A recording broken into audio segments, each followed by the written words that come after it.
Welcome to DRS Zone. We're diving deep into the U.S. Grand Prix aftermath. And wow, this race did more than just give us results, didn't it? It felt like it confirmed a lot of suspicions we've had brewing for months. Oh, absolutely. For a while there, it felt like the championship battle was kind of frozen, almost stuck in place.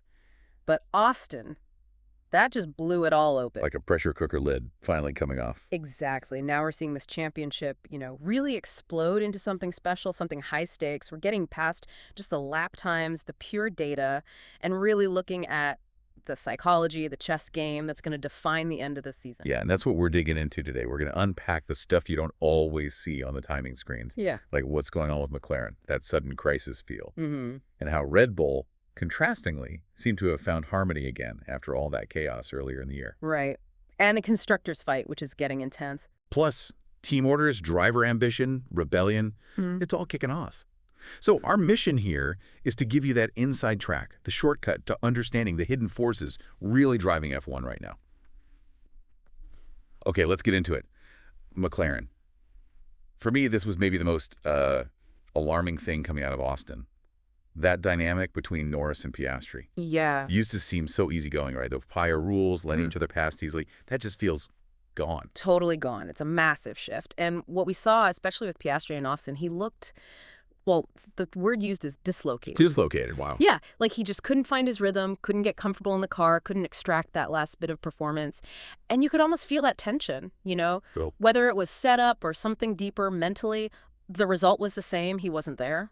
That is a strong word. The source is making a really powerful comparison, linking it back to Alonso at McLaren in 2007. Scary parallel. Yeah, suggesting this is one of those moments where a really promising talent suddenly just seems to disappear almost because the internal tension, the lack of maybe 100% trust in the team, it takes its toll. And that's why it's so critical now, because the deeper a driver slips into that kind of psychological hole, the harder it is to climb out. It can really derail things. Right.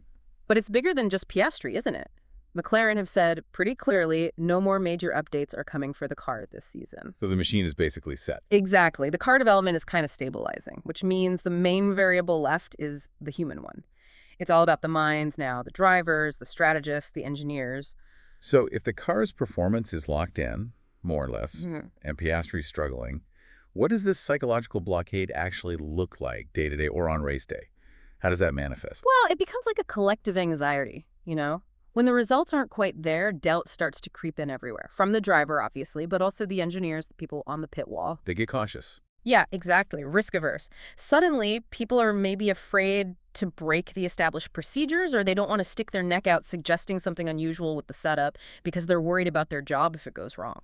I see. So the innovation just stalls. Precisely. In those tiny margins where races are won and lost, Lando seems to have navigated his way through it, maybe because he's the established guy there. But for Piastri, this is a huge moment. McLaren has to fix this internal feeling, this paralysis, like right now. Otherwise, they're just standing still while others are charging. It's such a stark contrast, isn't it? McLaren seems to be fracturing, but Red Bull, they've done the opposite. I mean, 6 months ago, all the talk was internal chaos, politics. Now, they look unified, almost serene, weirdly, for Red Bull. How did they manage that turnaround? How did they get that harmony back? Well, it seems like two key things happened. First, they brought updates to the car, and crucially, those updates worked. That always helps. Sure does. Winning cures a lot. It really does.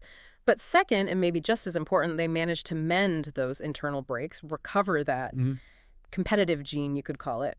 When the team's winning, the car is fast, a lot of the internal noise just naturally fades away. Harmony isn't just nice to have, it actually feeds back into the performance loop. Okay, but hang on. If they fixed the car and started winning again, isn't it possible the harmony is just a result of the better car? How do we know they actively fixed the internal stuff rather than just getting lucky with an aero update that made everyone happier? That's a fair question. It's probably cyclical, right? Good results help the mood, good mood helps results. But the sources suggest it's more than just the machine.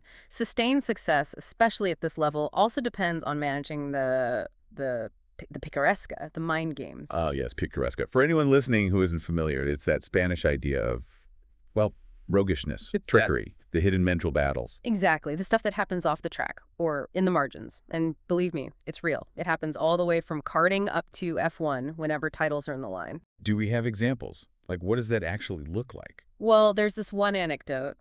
Reportedly, a rival team years ago deliberately used a specific super reflective chrome paint job. Just paint. Yeah, just paint.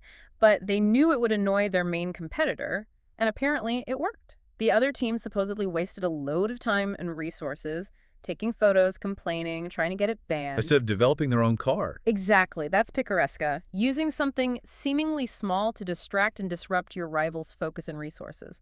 Pure psychological warfare. That is absolutely fascinating. Yeah. That this stuff still goes on in such a high-tech, data-driven sport. And that brings us back to Verstappen and why he's so key to Red Bull's current strength. He's described as having a rock-solid mind. You'd have to, wouldn't you? Definitely. Especially after navigating, the reported hell of all that internal stuff last year, he came out of it stronger, tougher. And that mental resilience, combined with his obvious talent, that's why he's still such a threat, even being 40 points behind Norris. When you survive that kind of internal pressure cooker, you're hardened. Okay, quick pause here. If you happen to be watching this on YouTube, hey, welcome to DRS Zone. Great to have you with us. Make sure you hit that subscribe button so you don't miss any more of our F1 deep dives and analysis. Right, let's get back into this intense battle for the trophies. Let's pivot to the constructors then, because that's shaping up basically as Ferrari versus Verstappen, isn't it? That really feels like the most accurate way to put it right now. Ferrari are just, 3 points ahead of Red Bull, and they are absolutely leveraging having two reliable drivers scoring points consistently against Max, especially given Red Bull's issues with their second seat this year. 2 against 1, effectively. Pretty much. And what's really interesting is how Ferrari are doing it. They seem to have deliberately shifted strategy. They're being much more conciliatory, more cerebral is the description used. Okay, so less of the traditional Ferrari passion, the high drama, the pressure. Exactly. More calm, more stability, more data-driven decisions. We even heard about senior management circulating these carefully worded, almost tranquilizing statements during practice sessions. Really, to calm the team down. Yeah, seems like it. Trying to actively manage the internal pressure, which is a huge change from the old Ferrari way, The historically high pressure, sometimes combustible atmosphere. They're prioritizing steady points over maybe flashes of brilliance mixed with mistakes. And honestly, it seems to be working for them right now. Interesting shift. Now the driver's title. Norris and Piastri, only 14 points between them. That's basically nothing, just a couple of good results, swing it. Yeah, it's tight on paper. But based purely on recent form, on momentum, you'd have to say Norris looks like the main contender right now, wouldn't you? Verstappen's clawing points back, sure, but that 40-point gap, that's still massive with not many races left. It is huge. And this kind of situation, it makes you think back through F1 history, doesn't it? Remember those epic title fights? Like Jenson Button's Numantine resistance in his championship year, just holding on against the odds. With the other side of it? Right, or the heartbreaking collapses like Mark Webber in 2010. Arguably had the title in his grasp, but maybe internal team stuff, the politics at Red Bull, then it just unraveled right at the end. The pressure at this stage is unbelievable. It breaks people. And speaking of pressure, defiance.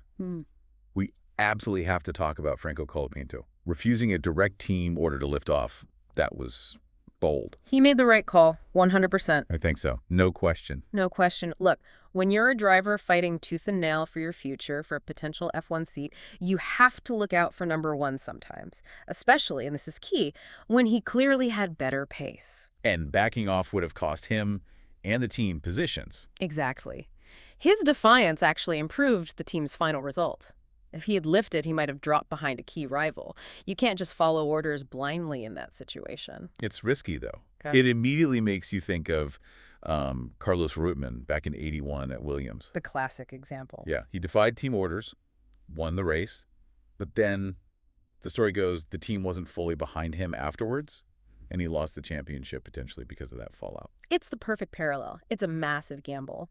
But you just can't ask someone fighting for their career, their dream, to just back off arbitrarily when they know they're faster and it benefits the overall position. The hope, I guess, is that management, like Briatore in this case, sees the bigger picture. That you need that fire. Yeah, that you need that rage, that determination, that bit of rebel instinct to make it at the very top. And Colapinto showed he has that in spades. That theme of pressure, ambition, taking chances. Yeah. It kind of leads us nicely to the Spanish drivers, Sainz and Alonso. Their fortunes seemed completely crossed in Austin. Yeah, it was a real mixed bag for them. On one hand, you had Carlos Sainz. The Ferrari looked genuinely better than maybe expected, a good step. But he made that mistake with Antonelli. Right. A critical error, and probably avoidable.